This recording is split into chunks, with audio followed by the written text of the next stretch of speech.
श्रीकृष्ण अष्टकम्। वसुदेवसुतं देवं कंसचानूरमर्दनं देवकी परमानन्दं कृष्णं वन्दे जगद्गुरुम्।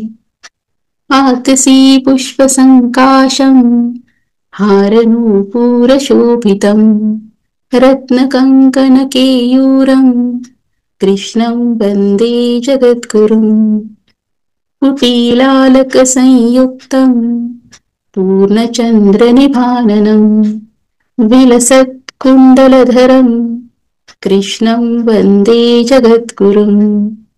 मन्दारगन्धसंयुक्तं चारुहासं चतुर्भुजं बहिर्पिच्छावचूडाङ्गं कृष्णं वन्दे जगद्गुरुम्। उत्फुल्लपद्मपत्राक्षं नीलजीमूतसन्निभं यादवानां शिरोरत्नं कृष्णं वन्दे जगद्गुरुम्। रुक्मिणीकेलिसंयुक्तं पीताम्बरसुशोभितम् अवाप्ततुलसीगन्धं कृष्णं वन्दे जगद्गुरुम्।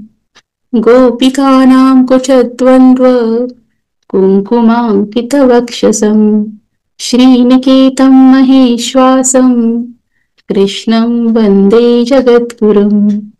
श्रीवत्साङ्कं महोरस्कं वनमालाविराजितं शङ्खचक्रधरं देवं कृष्णं वन्दे जगद्गुरुम्।